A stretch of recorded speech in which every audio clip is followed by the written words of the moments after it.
കാസർഗോഡ് നഗരത്തെ ഒന്നടങ്കം ഞെട്ടിച്ചുകൊണ്ട് 19-കാരിയായ യുവതിയെ സ്വകാര്യ ലോഡ്ജിലെത്തിച്ച് ക്രൂരമായ പീഡനത്തിന് ഇരയാക്കിയ കേസിൽ പ്രതിയെ കാസർഗോഡ് ടൗൺ പോലീസ് അതിവേഗം വലയിലാക്കിയിരിക്കുകയാണ്. കാസർഗോഡ് സ്വദേശിയായ 24-കാരൻ വിഷ്ണുവിനെയാണ് അതിക്രമം നടന്ന ദിവസങ്ങൾക്കകം പോലീസ് ഉദ്യോഗസ്ഥർ ഔദ്യോഗികമായി അറസ്റ്റ് ചെയ്തത്. ജൂൺ 13-ന് വൈകിട്ടോടെയാണ് നാടിനെ നടുക്കിയ ഈ സംഭവം അരങ്ങേറുന്നത്. നിയമവ്യവസ്ഥയെ വെല്ലുവിളിച്ചുകൊണ്ട് യുവതിക്ക് നേരെ നടന്ന ഈ അതിക്രമത്തിന്റെ വിശദാംശങ്ങൾ പൊതുസമൂഹത്തിൽ വലിയ തോതിലുള്ള ആശങ്കയാണ് ഇപ്പോൾ ഉയർത്തിവിട്ടിരിക്കുന്നത്. കുറ്റകൃത്യത്തിന്റെ ആസൂത്രണത്തെക്കുറിച്ച് പോലീസ് നടത്തിയ പ്രാഥമിക അന്വേഷണത്തിൽ അതീവ ഗുരുതരമായ വിവരങ്ങളാണ് പുറത്തുവരുന്നത്.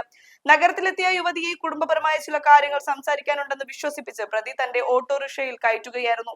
തുടർന്ന് കാസർഗോഡ് നഗരത്തിലെ ഒരു സ്വകാര്യ ലോഡ്ജ് മുറിയിൽ എത്തിച്ച ശേഷം പുറം ലോകവുമായി ബന്ധപ്പെടാതിരിക്കാൻ യുവതിയുടെ മൊബൈൽ ഫോൺ ബലമായി മാറ്റിവെച്ചു.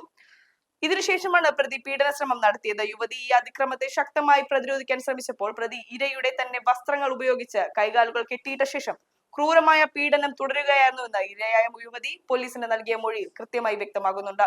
ഈ സംഭവം കേവലം ഒറ്റപ്പെട്ട ഒരു കുറ്റകൃത്യം എന്നതിലുപരി നമ്മുടെ പെൺമക്കളും സഹോദരിമാരും പൊതു ഇടങ്ങളിലും യാത്രാവേളകളിലും നേരിടുന്ന സുരക്ഷാ ഭീഷണിയുടെ ആഴം വ്യക്തമാക്കുന്നതാണ്.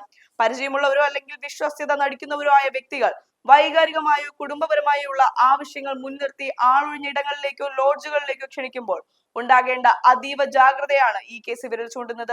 ആശയവിനിമയ സംവിധാനങ്ങൾ തടസ്സപ്പെടുത്തി ഇരകളെ പൂർണ്ണമായും നിസ്സഹായരാക്കുന്ന ഇത്തരം ക്രിമിനൽ രീതികൾക്കെതിരെ കൃത്യമായ ബോധവൽക്കരണം സമൂഹത്തിൽ ഉണ്ടാകേണ്ടത് അനിവാര്യമാണ്.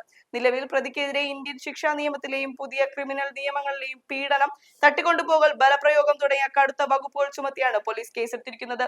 അറസ്റ്റിലായ പ്രതി വിഷ്ണുവിനെ ആവശ്യമായ തെളിവെടുപ്പുകൾക്ക് ശേഷം കോടതിയിൽ ഹാജരാക്കി റിമാൻഡ് ചെയ്യാനുള്ള നടപടികൾ പോലീസ് വേഗത്തിലാക്കിയിട്ടുണ്ട്.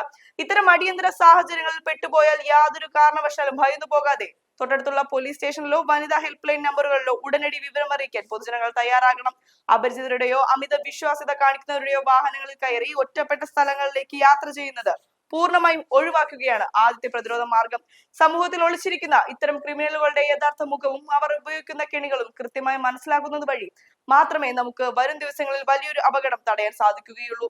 നിയമപരമായ അവബോധം നേടുന്നതിനും സ്വന്തം സുരക്ഷ ഉറപ്പാക്കുന്നതിനും ഇത്തരം ഇൻവെസ്റ്റിഗേറ്റീവ് റിപ്പോർട്ടുകൾ അവസാന നിമിഷം വരെ കണ്ട് കാര്യങ്ങൾ മനസ്സിലാക്കേണ്ടത് ഓരോ പൗരന്റെയും കടമയാണ്. ഈ സുപ്രധാന വിവരങ്ങളും പോലീസ് മുന്നറിയിപ്പും പരമാവധി ആളുകളിലേക്ക് എത്തിക്കുന്നതിനായി ഈ വീഡിയോ ഇപ്പോൾ തന്നെ ഷെയർ ചെയ്യുക. കൂടുതൽ അന്വേഷണ വാർത്തകൾക്കായി ചാനൽ സബ്സ്ക്രൈബ് ചെയ്യുക.